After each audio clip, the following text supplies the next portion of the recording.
We're Hey live. everyone! I'm just trying to get the messages in so that I can see it. Comments. Here we go. Comments and reactions. Hey everyone, it's Gabby and Desiree. We're your admins on the IBS support group, and we're here today to talk about how long does it actually take your digestion to heal. So Desiree, you're going to give us some insights. Yeah, we're both going to give you some great insights today. And we thought it would be fun to actually start while people are hopping onto the Facebook Live. We wanted to start with a little trivia here and have some fun because I see that people are having a lot of fun in the group. Gabby asked a question and you guys are having a blast over there. And of course, discussing very serious issues, but also having fun with it and making light of an often difficult situation and bringing humor to it. So I think it's great. So I wanted to ask for anyone who's on, if IBS was a non-issue, not part of your life, no digestive problems, what would you have as your main meal? What would you love to eat? If you could eat anything without feeling the consequences, what would that be? Now that I think is going to be so interesting to see people's responses, because I'm wondering how much of it is, I guess, what you'd call junk food, pizza, a hot dog, or how many people just want to eat like a normal meal or go out to the cinema and eat popcorn, for example. It's not a big ask, really, is it? It No. shouldn't be a big ask. Exactly. And once that integrity starts to come back to the state of your digestive tract, then you are able to tolerate more foods, which is so wonderful. And it often doesn't take very long, which we're going to see. So I see two people on. Anybody? What would be that one food that you would eat lots of if digestion were a non-issue? Let us know in the comments. I can't wait to see these responses. It could be broccoli for some. A plate of broccoli. Well, actually, that's a good point, because a lot of people can't tolerate garlic, for example. Yeah. Or the cruciferous vegetables. Or any of those cruciferous. Yeah. And for some people, it might even be a salad if they're having lots of cooked foods. So it doesn't necessarily have to be a burger and fries or ice cream, although those sound delicious. But it could be something that you just can't have and that you miss. All right, guys, let's jump in. I don't see any comments. I'm sure they're going to come in after, as they always do. We get lots of comments after the live has ended. So let's jump into today's topic. I think we're going to preface this by saying very clearly that we are going to discuss healing, a digestion healing time, spaghetti and ragu. Cute. So we're going to discuss digestion healing time and how long certain aspects will physiologically take to heal over. This has physiologically been proven with scientific research. But I have to preface this by saying that it really depends on the stage of your digestive issues and the stage of your IBS, how chronic it's been, how long you've been suffering, how intense the suffering is, and even how much damage has been caused on the mucosa, on the mucous membranes, inflammation, how far gone inflammation is, the state of your microbiome and your healthy bacteria, how low the count is. So I'm going to preface this very clearly by saying that, again, everyone's situation is different, but there are certain factors that we can look at that will give us a lot of hope. So this talk is really all about hope and understanding in yourself that healing is possible and it can be achieved. And despite what you might have been told, which many people have been told the opposite, there is great potential for healing. So that's really what the message that we want to impart to you guys is today. It's interesting, when I went into the group earlier on and asked the question, what was your IBS trigger, or how long have you suffered IBS for? It's been, for the majority of people, 15 years plus, or even some have been since birth. So having this conversation now where we're saying digestion can heal, yes, I think it's quite important to say, well, actually, it depends on what you're doing in order to allow the digestive tract to heal in the first place. Yes, it could be all of those things. You may have initially got IBS due to an infection, for example. There could have been what we call an adverse childhood event. There could well have been trauma that sets the whole nervous system off into spasm. There could be anything. And so it's hard to imagine that after suffering for 15 years plus, that there can actually be, well, there is no quick fix as such, but actually that the digestion can heal in a relatively quick time. But it's the things that you put in place all at the same time, or making slow baby steps towards it, in fact, that actually does, it makes a huge difference. And the digestion healing time is relatively quick. So tell us more about that, Desiree. Yeah. And the way that we know that the digestion time is fairly quick and happens fairly quickly is because we've seen it in practice. I had a client, Deepa, she actually made me a video testimonial, and it was so amazing. She had been suffering for 20 years, like you say, so many years of suffering. And within a short period of time, 2 weeks, she was feeling so much better, guys, 2 weeks. So it's really promising. It's really amazing. And the way we came up with this topic, and the reason why we're even talking about this topic to begin with, is because I'll speak for myself here, but I get this question from clients all the time. We live in a society of quick fixes, impatience, magic bullet approaches. People have a headache, they take Tylenol, the headache goes away, and they don't have to think about it anymore. And this is kind of what we come to expect. And I'm, guilty of this as well. But clients ask, how long is this going to take to heal? Do I have to do this forever? Do I have to take your recommendations and your plan and do this forever? And the answer is, we don't know. We're not gods. Medical doctors are not gods. Nobody knows healing time. And I get very upset and saddened when people get, 3 months to live or a year to live. How can anyone predict that? Oftentimes, of course, there are predictable, markers in the medical system that actually will kind of tell you. But at the same time, some people go on to surpass that many times. They'll live an extra 15 years. We see that all the time, don't we, in practice? Yeah. That people have just blasted away what they've been labeled with and thought, I'm not going to accept that. Yes. I am going to heal. I mean, the power of the mind is just incredible. Yeah. But like you say, we get calls or emails a week, 2 weeks after starting an initial protocol or adjusting their diet. And people are significantly feeling different. So I know it's possible. I've seen it in practice. Yeah, me too. Times. Me too. It's incredible. It's very promising. It's very reassuring. And it feels amazing as a practitioner to have that happen, to have clients come back and tell you that they don't have symptoms anymore and that they're feeling, 60% better, 70% better. I mean, there's nothing better as a practitioner than to hear that. And, this really reminded me of if I ever go to the hospital with my kids, which I don't go very often, thank goodness, but I'll go up to the secretary right away and I'll be the most impatient person in the world and when are we going to get seen? When are we going to be seen? When are we going to be seen? How much longer? How much longer? So I understand that impatience. I really understand it. And I understand that people are feeling like shit and they just want to feel better quickly. And they want to reestablish that health quickly, but sometimes it takes a little bit of time. So we just have to also keep in mind and factor in patience. But I think the difference is, although you might feel impatient, I think when you're doing something really positive and something towards optimum health, actually it feels like you're on a journey and it feels completely appropriately paced. That's been my experience of it, is that people have said, you know what, this has actually been a really good experience and they've learned so much about themselves and tuned into themselves. Yes. I know you and I are always saying the importance of check in with yourself, see what feels right. Don't just go off with what people tell you. Same with foods, try a certain food, see if it suits you. Everybody's different, but it is good to be on a journey, I think. And as you're starting to improve, it gives you more empowerment to keep going. Yes. And actually in naturopathic college, when I was studying, there was a slogan on the wall. It was almost like the tagline of the school that says, disease as an opportunity for growth. I think it was something like that.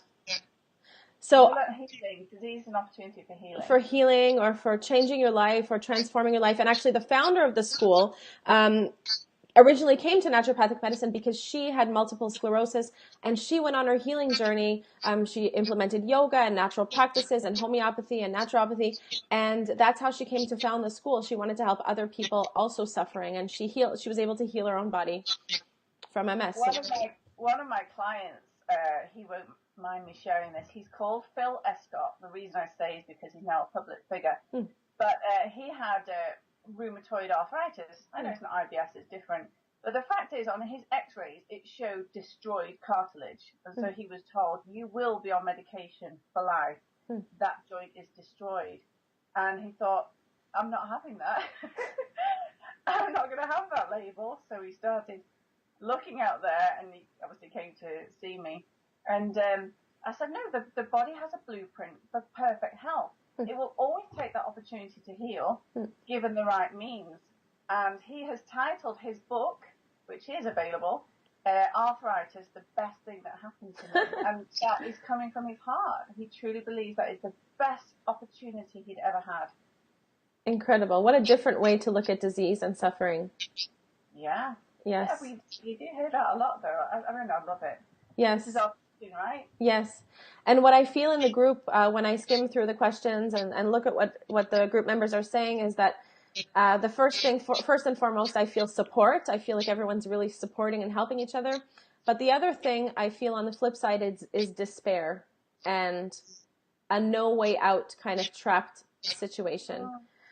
And because that's so present, I think it's really important for us to step in and say, like, hey guys, look, we're actually going to show you the healing time for different aspects of your digestive system. So let's jump into the content.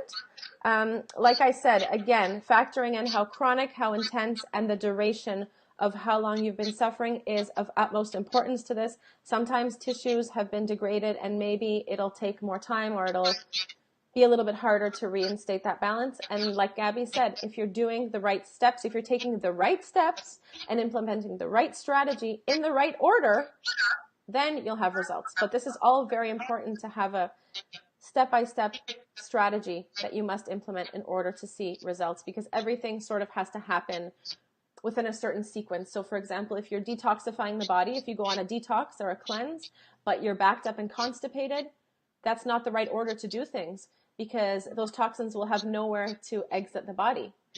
But what you first should do is make sure you're not constipated and make sure your bowels are regular and moving, regularly for a certain period of time in order to start detoxing the body. So just to tell you, the sequence of how you do things in the proper way is very, very important for your healing and for seeing results.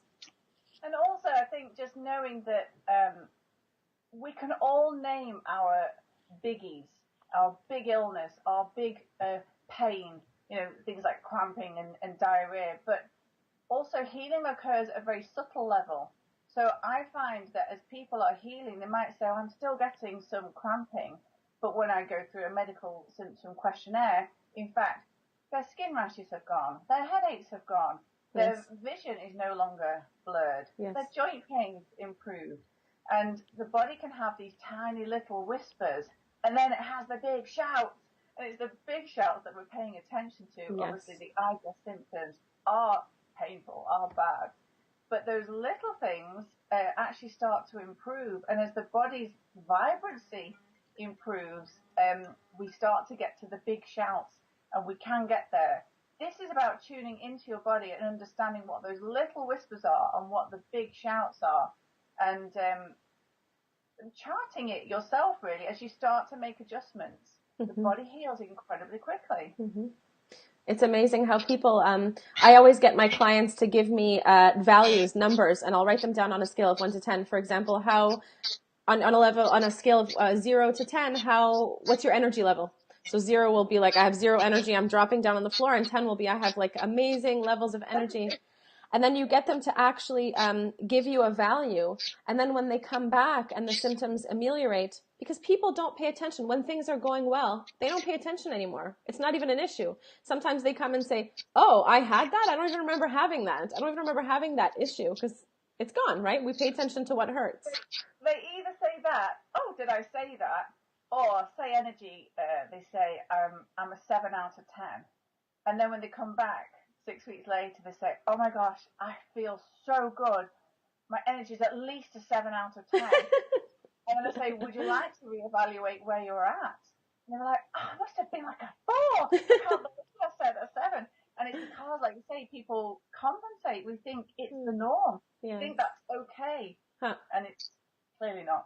Yeah, interesting. It's interesting how the mind works, huh? The human mind. So, as we know, I can hear myself with an echo. Can you hear that? No. Okay. Ooh, must be my in-ear monitors.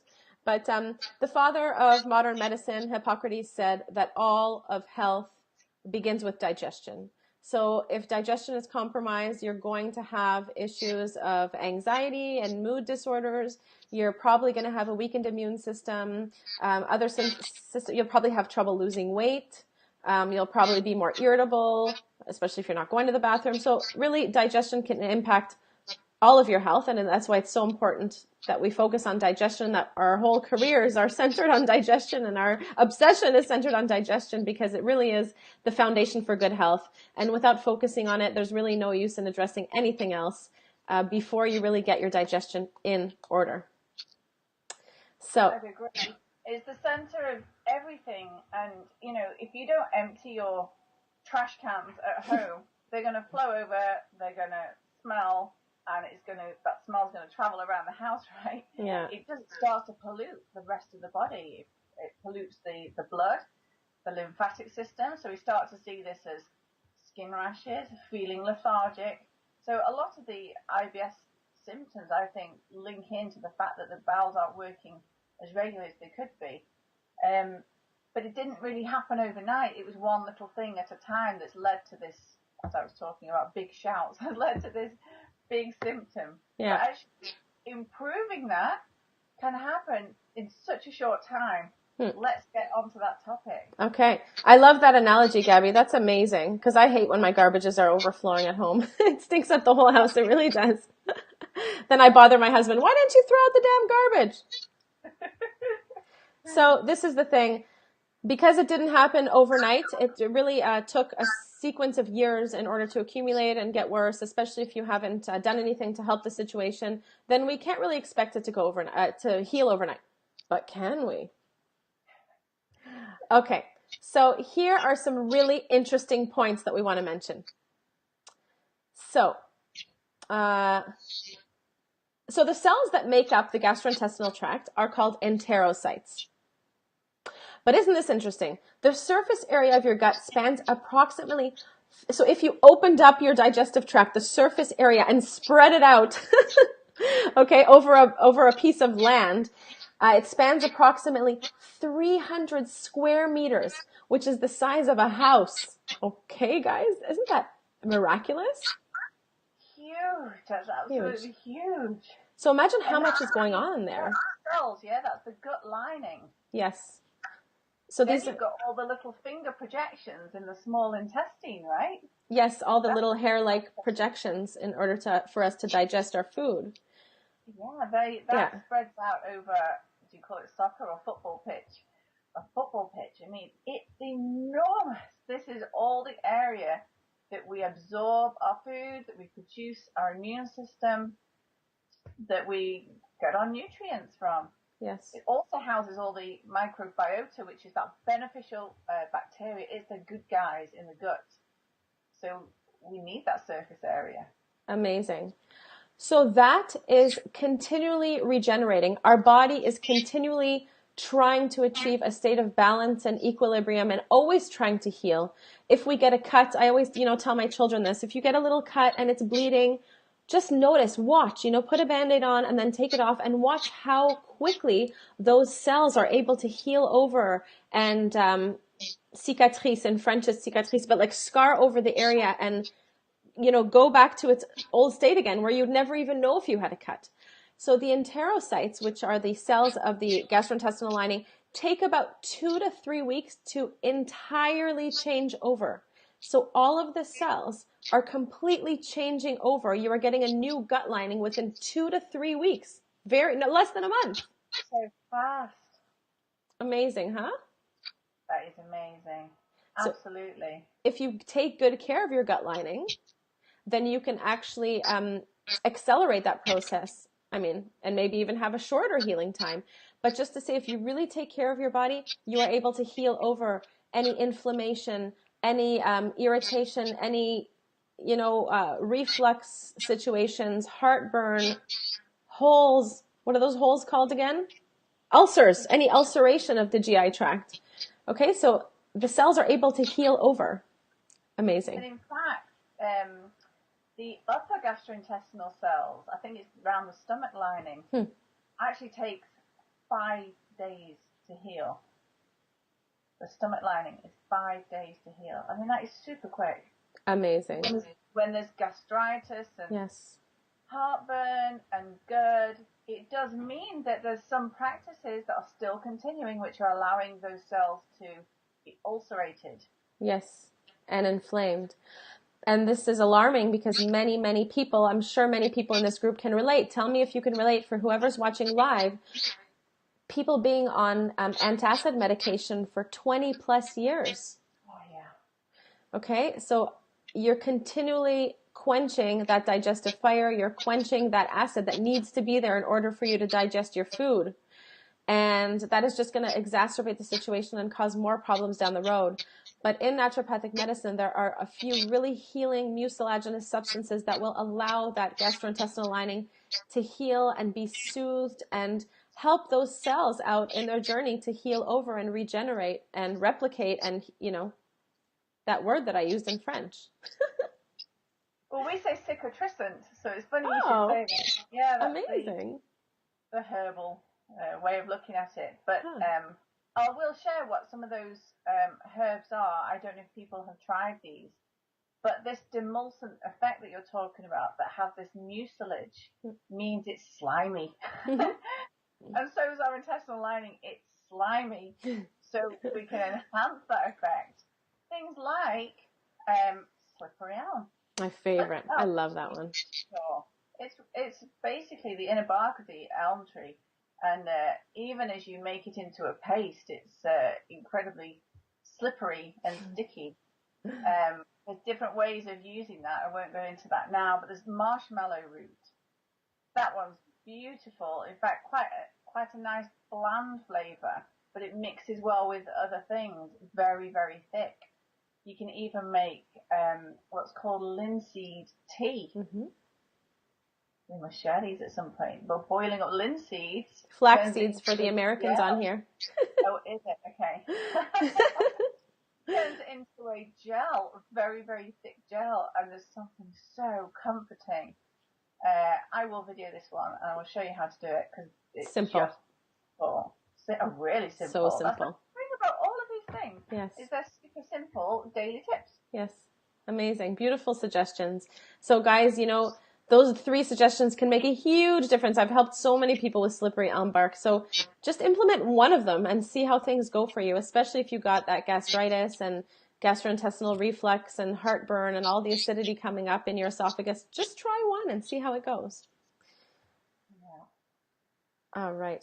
So a Harvard medical study published by Nature, a medical journal, demonstrated that the makeup of one's gut bacteria can change over completely within just 3 days of making healthy dietary changes.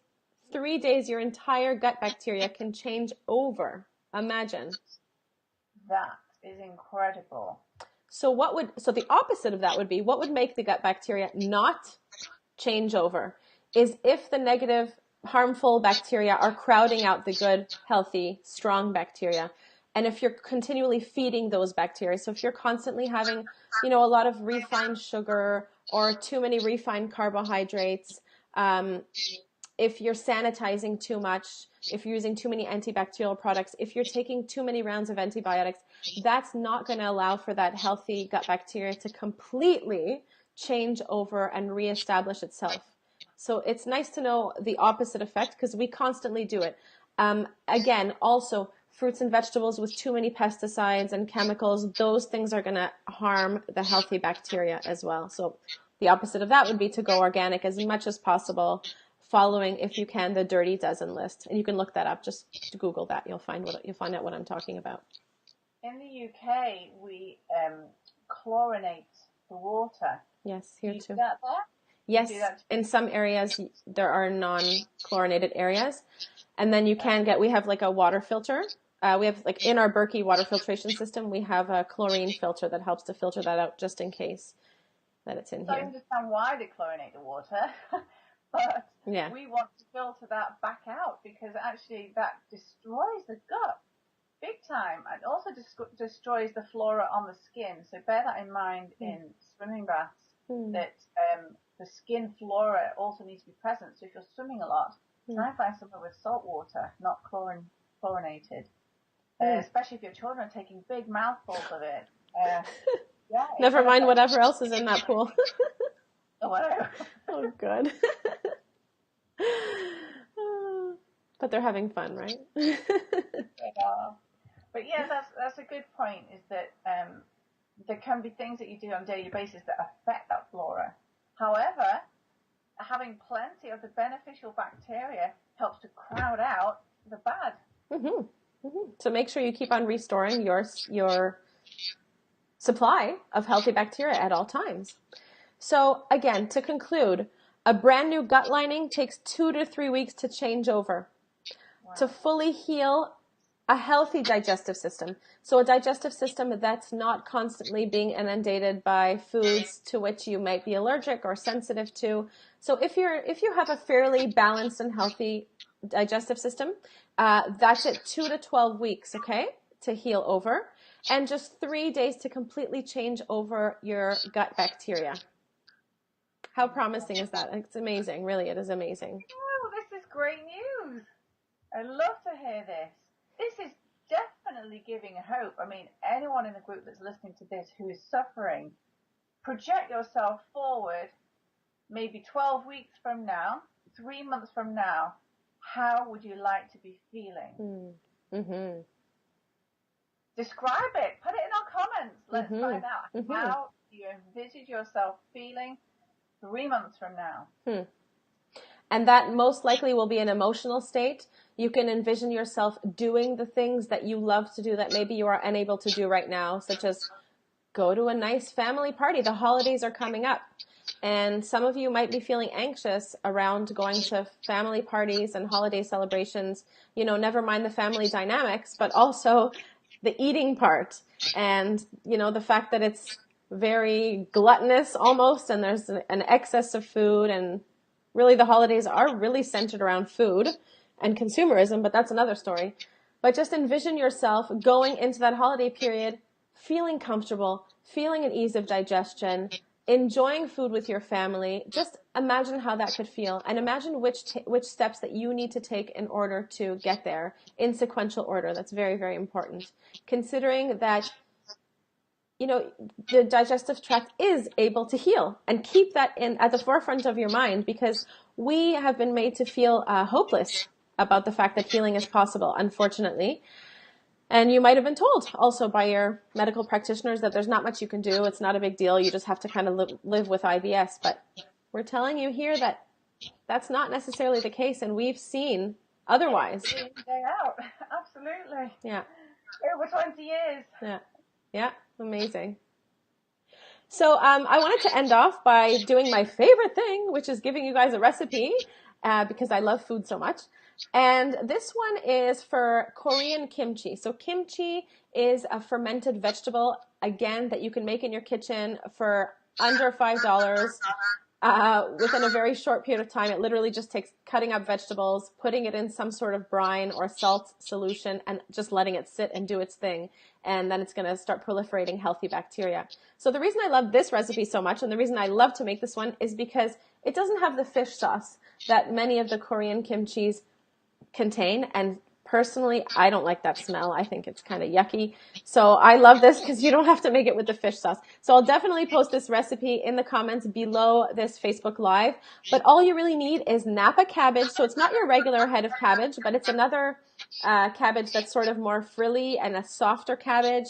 You need some red peppers, garlic, onion, grated ginger, cold water, those long green onions, and then some sea salt. So I'll give you the recipe. I won't go into necessarily how to do it, but you're basically just chopping up vegetables, making a brine solution with those spices, shoving your cabbage tightly into a mason jar or some sort of fermenting jar, and then you're just allowing it to sit and do its thing. You'll start seeing it get all bubbly, and then you know it's ready, and then you can use that as an accompaniment or as a little side dish or a condiment alongside your meals, and it tastes delicious, and you're going to start feeding that gut with an array of healthy bacteria.